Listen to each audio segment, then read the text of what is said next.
Hello my dear students. तो चलिए जो चैप्टर हम लोग कल पढ़ रहे थे क्वालिटी, उसका जो आधा बचा हुआ है उसको हम लोग देख लेते हैं। Eden yachts you dear, he said. Does big dreams are have no self-respect? All then, as if something had given way within him, he spoke long and bitterly. It was the only time I ever heard him discuss the condition and hardships of his trade. तो वह कह रहे हैं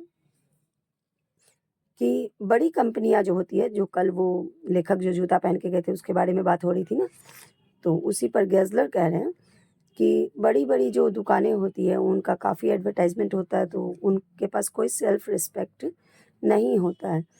तो लेखक और बहुत ही bitterly वो इस बात को कहते हैं, ऐसे फील होता है उनके व्यापार के बारे में वो जो बोल रहे हैं हार्डली। तो लेखक अपने मन में सोचते हैं कि मैंने इन्हें पहले इस तरह से कभी भी अपनी कंडीशन और अपने ट्रेड के यानी कि व्यापार का हार्डशिप के बारे में इस तरह से बातें करते हुए नहीं सुना था। They get it all, he said, they get it by advertisement, not by work. They take it away from us who love our boots in guns to this recently I have no work. तो वो कह रहे हैं उन लोगों को सब कुछ प्राप्त हो जाता है, और कैसे प्राप्त होता है, तो विद एडवाइजमेंट के द्वारा उन लोगों को प्राप्त होता है, ना कि वर्क के द्वारा। वो हम लोगों से सब कुछ ले लेते हैं। मान लो इनके पास तो क्वालिटी बहुत अच्छी थी, उसके बावजूद भी इनके पास ज़्यादा काम नहीं होता था ना, उसी पे ये बोलते हैं। Ever year it gets less, you will see. And looking at his lean face, I was thinking I had never noticed before bitter things and bitter struggle, and what a lot of gray hair there seemed suddenly in his red breed. तो लेखक सोच रहे हैं कि सालों से मैं यहाँ आ रहा हूँ और मैंने इस तरह से कभी भी इनके स्ट्रगल या इनका जो कड़वाहट वाला चीज़ है उसके बारे में नहीं सोच पाया। As best I could, I explained the circumstances of those ill-omened boots, but his face and voice make so deep an impression that during the next few minutes, I ordered my peers. They lasted more trebly than ever, and I was not able consequently to go to him for nearly 2 years. तो मैं इस चीज़ को जो है ना explain नहीं कर पा रहा हूँ उनके बूट का, मतलब किस प्रकार के वो इतना अच्छे बूट्स तैयार करते थे, जो कि मैं लास्टली जो है ना 2 साल तक उनके यहाँ जो है सो नहीं गया, क्योंकि उनका जो बूट्स था वो इतना अच्छा तरह से तैयार हुआ था, इतना लॉन्ग लास्टिंग था कि लोगों को, जो कि हम लोग शुरू में भी पढ़े थे, कि तुरंत उनके दुकान में जाने की आवश्यकता नहीं होती थी, क्योंकि उनका जो बना हुआ बूट्स था उसमें इतनी अच्छी क्वालिटी होती थी कि वो लॉन्ग लास्टिंग हुआ करता था। When at last I went, I was surprised to find that outside one of the 2 little windows of his shop, another name was painted, also that of a woodmaker, and it was longer than usual too, before a face pripped down and the tip tap of slippers begin. जब मैं वहाँ एक दिन गया तो मैं surprised हो गया, यानी कि मैं आश्चर्य में पड़ गया, क्योंकि वहाँ पर ना एक खिड़की पे कोई अनादर नेम जो है ना पेंट किया हुआ था, दूसरा नाम पेंट किया हुआ था, और वह भी क्या था, बूट मेकर ही था।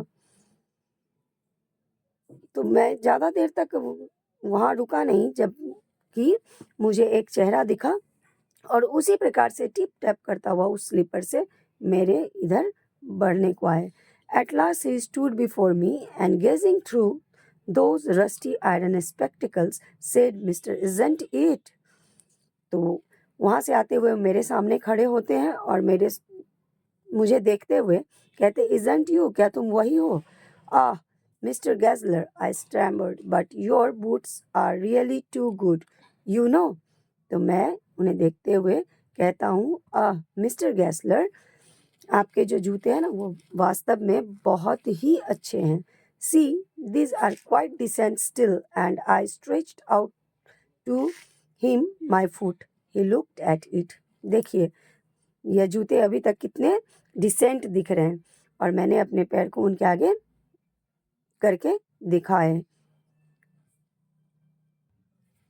Yes, he said, people do not want good boots. It seems to get away from his reproachful eyes and voice. I hastily remarked, what have you done to your shop? तो हाँ, मेरे जूते तो अच्छे होते हैं लेकिन लोगों को अच्छे बूट्स पसंद नहीं होते हैं. और वह अपने अप्रोचफुल आइज से देखते हुए बोल रहे हैं, what have you done to your shop? आपने इस दुकान में क्या करने आए हैं?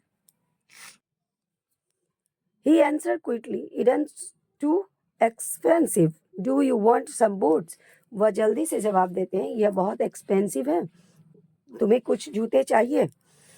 I ordered 3 pairs, though I had only wanted 2 and quickly left.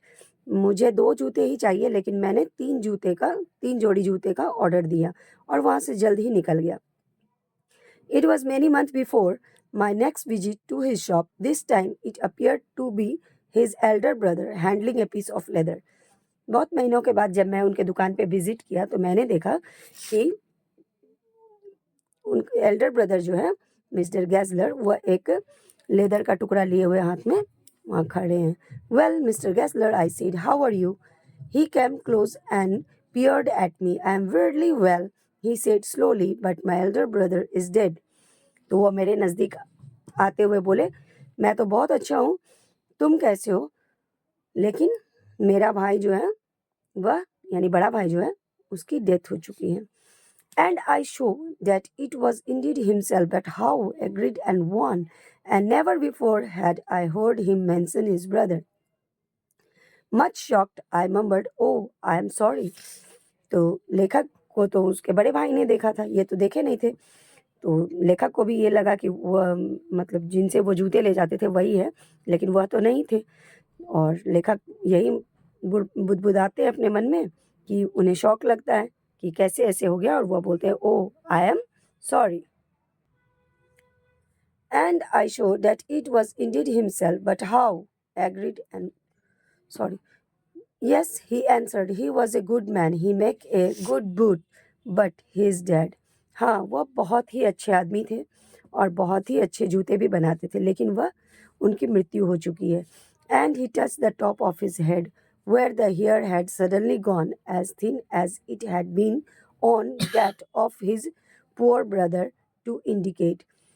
ऐसा कहते हुए वो अपने सिर पे हाथ फेरते हैं जहाँ से उनका बाल जो है बिल्कुल गायब हो चुका था. I suppose the cause of his death. Do you want any boots? And he held up the leather in his hand. Isn't a beautiful piece? तो वो अब कहते हैं कि तुम्हें कोई बूट चाहिए? उनके हाथ में जो लेदर का टुकड़ा था उसे दिखाते हुए कहते, ये बहुत ही खूबसूरत पीस है. I ordered several pairs. It was very long before they came, but they were better than ever. One simply could not wear them out, and soon after that I went abroad. तो मैंने बहुत सारे pieces को order किया, pair को order किया, मतलब कई सारे जोड़ी जूते की जोड़ी को ऑर्डर किए, और सारे जो है ना एकदम फिट थे और बहुत ही अच्छे थे. उसके बाद मैं कहाँ चला गया? अब्रोड चला गया, यानी कि विदेश चला गया. It was over a year before I was again in London, and the first shop I went to was my old friend's. I had left a man of 60. I come back to one of 75, pinched and warm, who genuinely this time did not at first know me. तो over a year मतलब 1 साल के बाद जब मैं वापस London पहुंचा तो मैं अपने एक दोस्त के साथ उनके दुकान पे गया, और जिस व्यक्ति को मैंने 60 का समझा, मतलब 60 की एज होगी उनकी, जो कि स्थिति परिस्थिति के कारण 75 ईयर्स के लग रहे थे. Do you want any boots? He said, I come make them quickly, I had a select dream. तो क्या तुम्हें बूट्स चाहिए? मैं आजकल फुर्सत में ही हूँ, मतलब काम वगैरह नहीं है अभी, तो मैं जल्द ही उसे बना दूंगा. I answered, please please, I want boots all around every kind. मैंने तुरंत जवाब दिया कि हाँ हाँ, मुझे बूट्स चाहिए, बहुत प्रकार के बूट्स चाहिए, हर एक प्रकार के बूट्स चाहिए. I had given those boots up when one evening they came. One by one, I tried them on in shape and fit, in finish and quality of leather. They were the best he had ever made. I flew downstairs, wrote a check, and posted it at once with my own hand. तो जितने भी जूते के जोड़ी उन्होंने बनाए थे वह सारे के सारे इनको क्या थे, शेप में पूरे फिट थे और बहुत ही अच्छी क्वालिटी के थे, और वे लेकर, और अच्छे लेदर भी थे। और उसके बाद जब वो ले लेते हैं उसका एक चेक अपने हाथों से वो लिखकर उन्हें देते हैं। A week later, passing the little street, I thought I would go in and tell him how splendidly the new boots fitted. But when I come to where his shop had been, his name was gone. तो last मतलब कि एक week later, मतलब कि एक सप्ताह के बाद मैं उसी रास्ते से जब गुजर रहा था तो मैंने क्या सोचा, लेखक ऐसा सोच रहे हैं कि वो चलो एक बार दुकान पे हो आता हूँ। तो जब वो वहाँ जाते हैं तो क्या देखते हैं कि वहाँ से उनका नाम ही ख़त्म हो चुका था। I went in very much disturb in the shop, there was a young man with an English face. तो बहुत ही डिस्टर्बेंस के साथ मैं उस शॉप में जब प्रवेश करता हूँ तो देखता हूँ कि वहाँ एक जवान पुरुष है जो कि इंग्लिश फेस है। Mister Gassler in, I said. No sir, he said. No, but we can attend to anything with pleasure, we have taken the shop over. तो लेखक पूछते हैं क्या मिस्टर गैसलर कहाँ? तो वह कहता है वो तो नहीं है, लेकिन मैं आपकी कोई भी किसी प्रकार का अगर सेवा है तो मैं काफ़ी खुश होऊंगा उसको पूरा करते हुए। ये शॉप हम लोगों ने ले लिया है। Yes yes, I said. But mister Gessler, हाँ हाँ क्यों नहीं, मैंने कहा। लेकिन mister Gessler, oh he answer, dead. Dead? But I only received this boots from him last Wednesday week.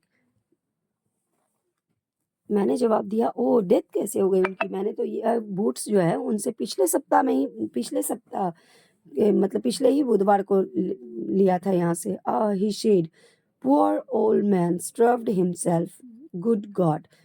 ये सारी बातें जो है ना वो दुकान वाला बता रहा है लेखक को कि वो बेचारा गरीब आदमी भूखमरी के कारण उसकी मृत्यु हो गई। Slow starvation, the doctor called it. You see, he went to work in such a way, would keep the shop on, wouldn't have a soul touch his boots except himself. When he got an order, it took him such a time. People wouldn't wait. He lost everybody. And there he had shit going on and on. I will say that for him, not a man in London made a better wood. तो वो ऐसा बता रहे कि रोज रोज के कम खाने की वजह से उनकी मृत्यु हो जाती है। यहाँ में मान लीजिए पूरे लंदन में, मैं यह कहूँगा कि पूरे लंदन में उनके तरह अच्छी बूट कोई भी नहीं बनाता था। वो पूरा दिन और रात काम करते रहते, खुद से ही करते थे। उनका लेदर जो होता था वो भी बहुत अच्छा होता और सारा काम खुद से ही किया करते थे। But look at the at the competition, he never advertised, would have the best leather too and do it all himself. Well, there it is. Would could you accept with his ideas? तो देखो यहाँ का जो competition है वो कभी advertisement नहीं करते थे, जबकि उनकी लेदर भी बहुत अच्छी क्वालिटी की होती थी और वह काम भी पूरा का पूरा अपने हाथ से करते थे।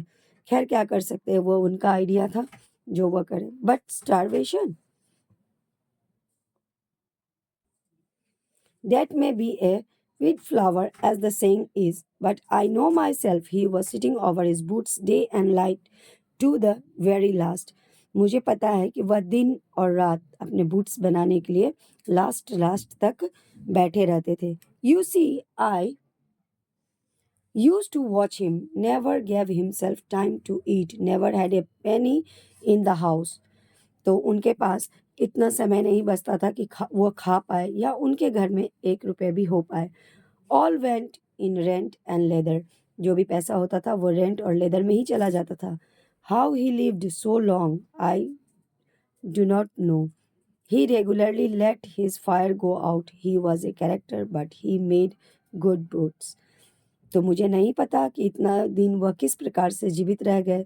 वो बहुत ही अच्छे आदमी थे, उनका कैरेक्टर बहुत अच्छा था, वो रेगुलर भी थे और वह, लेकिन वह अच्छे बूट्स बनाते थे। तो लेखक कहते हैं yes I said he made good boots.